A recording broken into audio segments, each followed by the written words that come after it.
ઉદાહરણ 7 લોહીનો વેગ બેભાન કરેલા એક કૂતરાની મોટી ધમનીમાંથી વહન પામતા લોહીને વેન્ચુરીમીટર મારફતે અન્ય માર્ગે વાળવામાં આવે છે. વેન્ચુરીમીટરના પહોળા ભાગનું ક્ષેત્રફળ ધમનીના ક્ષેત્રફળ જેટલું જ એ બરાબર 8 મિલીમીટર સ્ક્વેર છે. સાંકડા ભાગનું ક્ષેત્રફળ 4 મિલીમીટર સ્ક્વેર છે. ધમનીમાં દબાણ ઘટાડો 24 પાસ્કલ છે. ધમનીમાં વહેતા લોહીનો ઝડપ કેટલી હશે? લોહીની ઘનતા 1.06 × 10⁻³ કિલોગ્રામ પર મીટર ક્યુબ છે. હવે વેન્ચુરીમીટરના પહોળા ભાગની વાત કરીએ તો તે 8 મિલીમીટર સ્ક્વેર છે. હવે 8 મિલીમીટર સ્ક્વેર ને આપણે ફેરવીએ તો 8 × 10⁻⁻6 મીટર સ્ક્વેર થાય, કેમ કે મિલીમીટર એટલે 10⁻³ મીટર થાય. અને સાંકડા ભાગની વાત કરીએ તો એ 4 મિલીમીટર સ્ક્વેર છે, તો એ 4 × 10⁻⁻6 થશે મીટર સ્ક્વેર. હવે દબાણના તફાવતની વાત કરીએ તો તે આપણને આપેલું છે 24 પાસ્કલ, રાઈટ? ઓકે. અને વેન્ચુરીમીટર માટે જો બંનેનું ઊંચાઈ સમાન ગણીએ, h1 = h2, તો બર્નોલીનું સમીકરણ P1 + 1/2 ρ V1² + ρg h1 બરાબર P2 + 1/2 ρ V2² + ρg h2. તો h1 = h2 એટલે બંને તરફથી એ તો કેન્સલ થઈ ગયું. બાકી રહ્યું P2, તો P2 ને આ બાજુ લઈ લઈએ તો P1 - P2 બરાબર આ 1/2 ρ V1² ને પેલી તરફ લઈ લઈએ તો 1/2 ρ V2² - 1/2 ρ V1², રાઈટ? હવે 1/2 ρ ને કોમન લઈ લઈએ, બરાબર? તો આપણું જે સમીકરણ વેન્ચુરીમીટર માટે બને છે તે કંઈ આવું બનશે: P1 - P2 બરાબર 1/2 ρ V1², કેમ કે આપણે V2 ની કિંમત મૂકી દીધેલી છે તો આપણે મેળવેલું જ છે આગળ વેન્ચુરીમીટરમાં, તે લખીએ છીએ. આ સમીકરણ બની ગયું. હવે આ બધામાં આપણે કિંમતો મૂકીએ, 2 ને આ તરફ લઈ લઈએ તો 2 કૌંસમાં P1 - P2 બરાબર ρ V1², અને આની અંદર a એટલે 8 અને a એટલે 4, 10⁻⁻6 તો કેન્સલ થઈ ગયું. બરાબર છે? બરાબર છે. તો હવે આપણે આગળ ચાલીએ, કિંમતો બીજી મૂકીએ. P1 - P2 ની કિંમત આપણને ખબર છે, કેટલી છે? 24. અને ρ ને એમ જ રાખીએ, V1² બી આમ જ રાખીએ. આ કેટલું થાય છે આપણું? 4 - 1 એટલે કે 3 થઈ જશે. તો V1² ને હવે સૂત્ર કરતા કરી દઈએ. તો જો V1² ને સૂત્ર કરતા કરી દઈએ તો V1² બરાબર 48/1 ρ રહી જશે અને ગુણ્યા 3. તો V1² બરાબર 16×3 = 48 એટલે 16/ρ રહેશે. હવે ρ ની કિંમત પણ આપેલી છે તો ρ ની કિંમત મૂકી શકાય. ρ ની કિંમત કેટલી છે? તો 16/1.06 × 10⁻³ ચાલો ભાગાકાર કરીએ. 16/1.06 15.094 15.094 ગુણ્યા 10⁻³ રાઈટ? આ V1² થયું. ચાલો તો વર્ગમૂળ કરીએ तो वर्गमूल जो काढ़ीए सरलता खातर आपणे v1 स्क्वेर बराबर 15 ने 150 કરી નાખીએ 0.94 ને એટલે 10⁻⁴ થઈ જશે। તો 10⁻⁴ જે છે તેનું વર્ગમૂળ ઇઝીલી આપણે કાઢી શકીએ 10⁻²।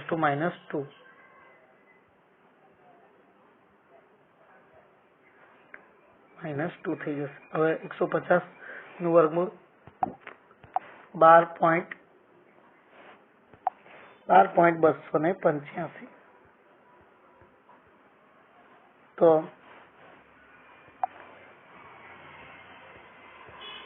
12.285 થશે।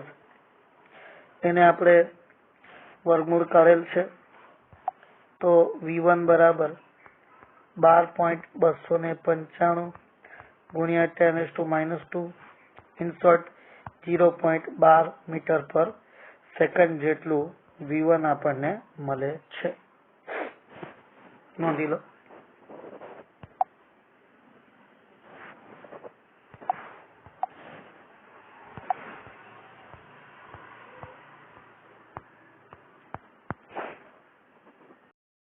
होमवर्क में आ क्वेश्चन आपणे करवानुं रहेशे। तो बधा मित्रों आ क्वेश्चन करी लई। बीजो एक क्वेश्चन आ रहेशे ते भी होमवर्क में छे, ते भी आपणे गणी लईशुं। उदाहरण 10.8 एक आखा भरेला बोइंग विमाननो दर 3.3 × 10⁵ kg છે। તેની પાંખોનું કુલ ક્ષેત્રફળ 500 મીટર સ્ક્વેર છે। 960 કિલોમીટર પ્રતિ કલાકની ઝડપથી સમક્ષિતિજ ઉડ્ડયન કરી રહ્યું છે। પાંખોની નીચે અને ઉપરની સપાટી વચ્ચેનો દબાણનો તફાવત શોધો। પાંખની નીચેની સપાટી સાપેક્ષે ઉપરની સપાટી હવાનો ઝડપનો આંશિક વધારો કેટલો હશે? हवानी घनता 1.2 kg/m3 है। जी बराबर 9.8 मीटर पर सेकंड स्क्वायर लो। सर्वप्रथम तो बोइंग विमान नु वजन दबाण तफावत ने लीधे लागता ऊर्ध्व बळ वडे समतोलाय छे। आ दबाण नो वडे लागतु बळ जेम के F = PA मुजब F एटले mg into PA, तो P बराबर mg/a કરી શકાય। चलो m ની કિંમત આપણને આપેલ છે તો m ની કિંમત જે છે 3.3 × 10⁵ છે। g 9.8 મીટર પર સેકન્ડ સ્ક્વેર અને આછેદનું ક્ષેત્રફળ 500 મીટર સ્ક્વેર આટલું આપણને આપેલું છે। તો આ પરથી દબાણ શોધી શકાય। તો દબાણ P બરાબર 0.064 બધી કિંમતો મૂકીએ તો દબાણ મળે છે 0.06468 × 10⁵ પાસ્કલ। तो आटલું આપણું દબાણ મળી જાય છે। ચાલો તો આપણને P મળી ગયેલ છે 0.06468 × 10⁵ ઘણું વધારે છે તો આપણે એક કામ કરીએ થોડું ખસી જાય લખી શકીએ 6468 બરાબર છે ન્यूटन पर मीटर स्क्वेर। હવે બર્નોલીનું સમીકરણ લઈએ તો બર્નોલીનું સમીકરણ આપણને ખબર જ છે P1 + 1/2 ρ V1 square plus ρg H1 = P2 + 1/2 ρ V2 square plus ρg H2 right. આટલું આપણને ખબર છે બર્નોલીનું સમીકરણ। હવે આની અંદર આપણે દબાણ શોધેલું છે, ઘનતા આપણને ખબર છે, G ખબર છે। તો આ બધી કિંમતોનો ઉપયોગ કરીએ તો દબાણનો જે તફાવત છે તો દબાણનો તફાવત P1 માઇનસ P2 લઈએ તો 1/2 રો હવે V2 square minus V1 square ને કોમન લઈ લઉં વત્તા રો G ને બી કોમન લઈ લઉં તો H2 માઇનસ H1 એનો તફાવત આવી જશે. તો મિત્રો P1 માઇનસ P2 એટલે આપણે એને લખી દઈએ ડેલ્ટા P અને 1/2 રો બંને તરફ જ છે તો તેને 1/2 આ તરફ લઈ લઈએ રો છેદમાં જશે V2 square minus V1 square plus 2 કેમ કે આપણે એને કોમન લીધેલ છે તે પ્રમાણે અને ઊંચાઈ જે છે સરખી જ છે તો આપણે એને 0 કરી દઈએ. ઓકે, તો હવે બચ્યું આટલું જ છે. તો V2 minus V1 plus V2 plus V1 કરી શકાય A plus B A minus B. હવે V2 માઇનસ V1 ને સૂત્ર કરતા કરી દઈએ તો 2 ડેલ્ટા P અપોન રો ને V1 પ્લસ V2 ને છેદમાં લઈ લઈએ.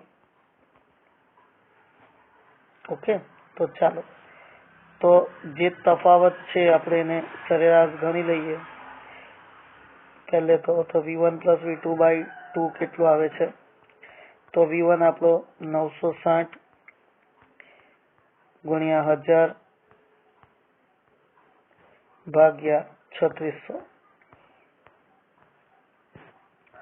એ લગભગ 266.6 મીટર પર સેકન્ડ જેટલું થાય છે. હવે આપણી જે કિંમત છે તેને મૂકી દઈએ તો આપણી જે કિંમત છે V2 માઇનસ V1 બરાબર 2 delta P upon P into સરેરાશ ઝડપ.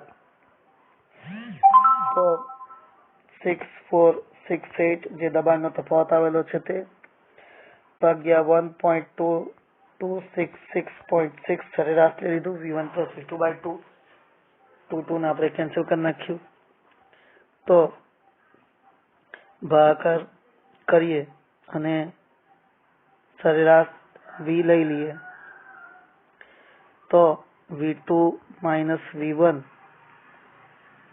જે આપણને મળે છે તે આપણને મળે છે 20.21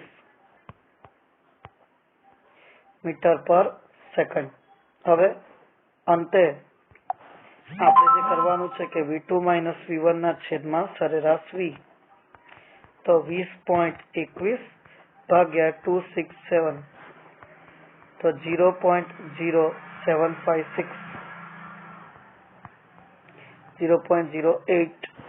આપણને એનો ગુણોત્તર મળશે. આમ પાંખની ઉપરની હવાની ઝડપ અને નીચેની હવાની ઝડપ કરતા 8% કેમ કે આને આપણે 100 વડે ગુણીએ 8% થશે હોવી જોઈએ. લખી લો.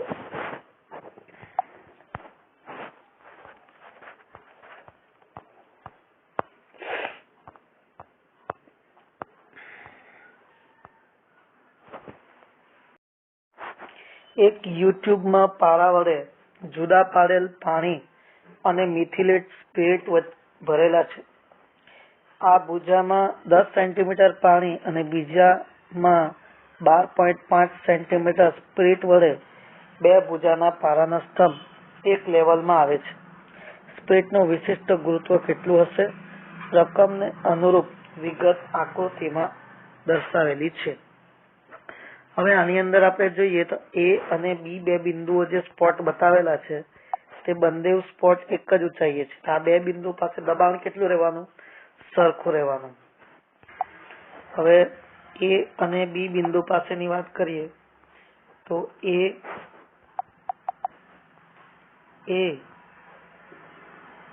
અને B બિંદુ પાસે દબાણ P1 બરાબર P2. તો દબાણ એટલે તો ρ1 H1 ρ1 G બરાબર H2 ρ2 G G કેન્સલ जो रो टू ने सूत्र करता करिए तो H1 रो1 छेद में H2 आवशे। तो आने आपणे किंमत मूकीए तो रो टू बराबर H1 रो1 अपॉन H2। चलो H1 ની કિંમત 10, રો1 ની કિંમત 1, H2 ની કિંમત 12.5। તો રો2 આપણને મળે છે 10 ભાગ્યા 12.5।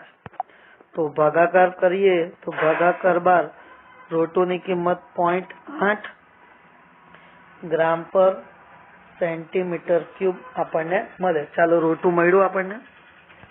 તો હવે સ્પ્રિટનું ગુરુત્વ, તો સ્પ્રિટનું વિશિષ્ટ ગુરુત્વ, વિશિષ્ટ ઘનતા भी કહી શકાય। તો સ્પ્રિટની ઘનતા ભાગ્યા પાણીની ઘનતા, એટલે કે રો2 ના છેદમાં રો1, રો2 તો છે 0.8 અને પાણીની 1 તો 0.8 એની વિશિષ્ટ ઘનતા એટલે કે સ્પ્રિટનું વિશિષ્ટ ગુરુત્વ મળે છે। નોંધી લો।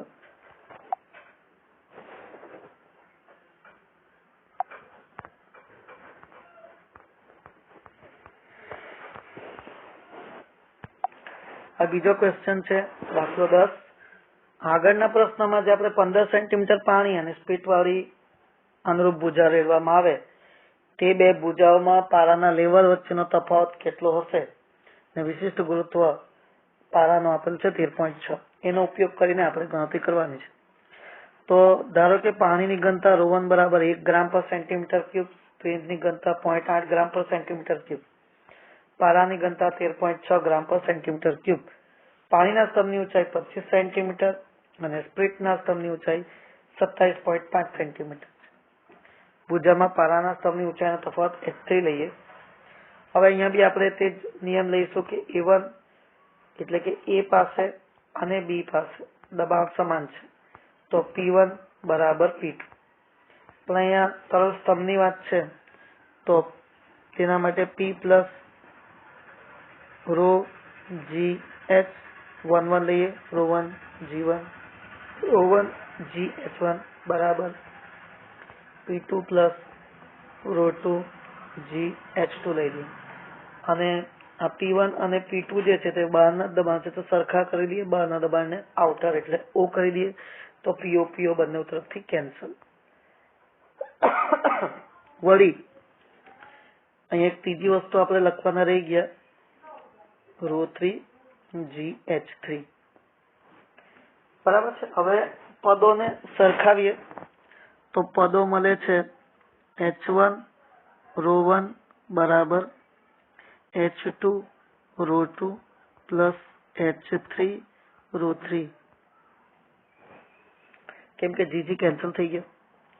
હવે આ પરથી આગળ ચાલવાનું છે આપણે। તો આકૃતિનું અવલોકન કરીએ તો આકૃતિ પરથી આપણે જોઈ શકીએ છીએ કે આકૃતિની અંદર H1 જે છે 25 છે, H2 જે છે તે 27.5 છે, પણ H3 આપણી પાસે નથી તો H3 આપણે શોધવાનું છે। તો H3 નું સૂત્ર કરતા કરીએ તો H3 રો3 બરાબર H1 રો1 માઇનસ H2 રો2, એટલે કે H3 બરાબર આપણે H1 આ બાજુ લઈ લઈએ અને રો1 અને રો3 જે છે તેની કિંમતો મૂકી દઈએ। રો1 ની કિંમત અને H1 ની કિંમત મૂકી દઈએ। H1 ની કિંમત છે 25, રો1 1, H2 27.5 છે અને એનું રો2 જે છે તે 0.8 આગળના પ્રશ્નો આપણે ગણી ગયા છે। તો 25 એકુ 25 ઓછા 27.5 ગુણ્યા 0.8 કરીએ 27.5 ગુણ્યા 0.8 તો 22 બરાબર છે। હજુ રો3 ને બી આના છેદમાં લઈ લઈએ આપણે, જે આની હાથે હતું તે। તો રો3 ની કિંમત 13.6 છે। ચાલો હવે આ બેનું બાદ બાકી કરીએ તો 3 થયા. 3/13.6 આનો ભાગાકાર કરીએ